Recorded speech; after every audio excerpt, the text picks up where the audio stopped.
নমস্কাৰ বন্ধুসকল, আজিৰ ভিডিঅ'খন অসমীয়াত হ'ব। কুঞ্জন বসুমতাৰীৰ কথাটো শুনা।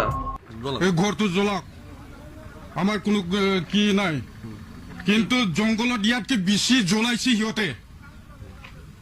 প্ৰাকৃতিক যিটো এছেট সেইটো কিমান জ্বলাইছে আপোনালোকে চাওক। তো সেইটো বন্ধ হ'ব লাগে নে নালাগে কওকচোন আপোনালোকে। কিমান এৰিয়া মাটি দখল কৰিলে, বেদখল কৰিলে, কিন্তু জংঘল জ্বলোৱাটো বন্ধ হ'ব লাগে, জংঘলটো বচাব লাগে, মাটি বেদখল কৰাটো বন্ধ কৰিব লাগে। কুঞ্জন বসুমতাৰীক ডাইৰেক্ট ক'বলৈ বিচাৰো, এই কথাটো শুনা। মানে অৰণ্যখন ধ্বংস কৰি আছে, এই দৃশ্যটো চোৱা।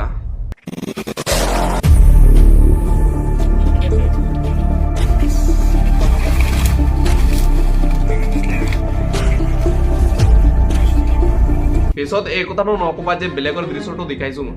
এই ভিডিঅ'খন SWDWB2D ছ'চিয়েল মিডিয়াত শ্বেয়াৰ কৰিছিল। ভূটান বৰ্ডাৰ চেৰাং আৰু কোকৰাঝাৰ আণ্ডাৰত। আপোনাৰ চকু তাত যোৱা নাই নেকি?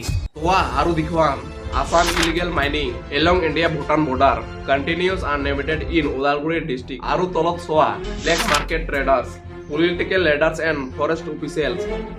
আৰু এটা চোৱা illegal mining of sand gravel going on in BTC forest EM Ranjit Basumatary. এই কথাটো তেতিয়া কৈছিল যেতিয়া বাজেট ছেছনত অপজিশ্যন MCL ফেজ মছাহাৰী আৰু মুনমুন ব্ৰহ্মা এই কথাটো উত্থাপন কৰিছিল। চোৱা ৰঞ্জিত বসুমতাৰী কি কৈছিল।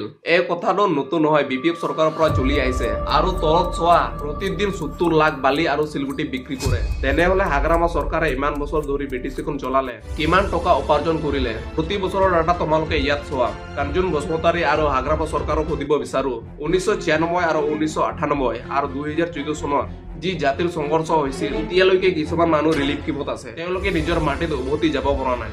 আপুনি কি কৰিছে তেওঁলোকৰ বাবে?